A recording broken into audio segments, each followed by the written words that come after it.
সংসারের সারা জীবনের কষ্টার্জিত সঞ্চয় আর অলংকার নিয়ে পরকীয়া প্রেমিকের হাত ধরে চম্পট দিয়েছেন স্ত্রী। ঘর বাঁধার রঙিন স্বপ্ন আর সাজানো সংসার নিমিষেই ধুলোয় মিশিয়ে দিয়ে প্রিয়তমার এমন চরম কপটতা সইতে পারেননি স্বামী।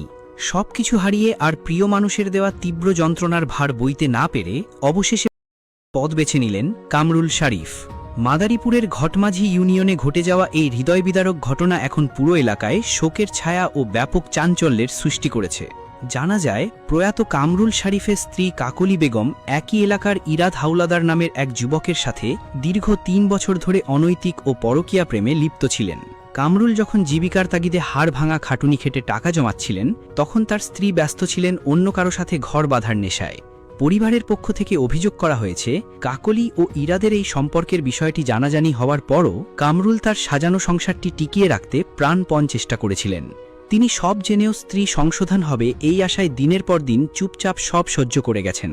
কিন্তু কামরুলের এই উদারতাকে কাকলি ও তার প্রেমিক ইরাদ দুর্বলতা হিসেবে গ্রহণ করে। গত ২২শে জুলাই গভীর রাতে কামরুল যখন ঘুমে আচ্ছন্ন, ঠিক তখনই সুযোগ বুঝে কাকলি ঘরের আলমারিতে রাখা নগদ ৪ লক্ষ টাকা এবং প্রায় ২ ভরি ওজনের স্বর্ণালঙ্কার নিয়ে ইরাদের হাত ধরে পালিয়ে যান।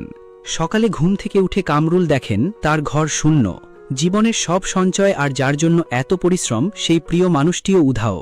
সর্বস্ব হারিয়ে দিশাহারা কামরুল যখন এই পরিস্থিতি কাটিয়ে ওঠার চেষ্টা করছিলেন, ঠিক তখনই তার ওপর আসে। পালিয়ে যাওয়ার পর কাকলি তার স্বামীকে তালাকের কাগজ পাঠান এবং ইরাদের সাথে মিলে নিয়মিত দিতে থাকেন। এক সময়ের অতি আপন মানুষের এমন নির্মম রূপ এবং ক্রমাগত মানসিক নিপীড়ন সহ্য করার ক্ষমতা হারিয়ে ফেলেন কামরুল। করার আগে কামরুল সামাজিক যোগাযোগ মাধ্যমে একটি ভিডিও বার্তা রেকর্ড করে যান, যা এখন তার প্রয়াণের পর পরকীয়া ও লোভের অকাট্য দলিল হিসেবে বিবেচিত হচ্ছে। সেই ভিডিও বার্তায় তিনি স্পষ্টভাবে তার এই জন্য স্ত্রী কাকলি, তার প্রেমিক ইরাদ এবং তাদের এই অপকর্মে সহায়তা করা ইরাদের মাকে সরাসরি দায়ী করে গেছেন।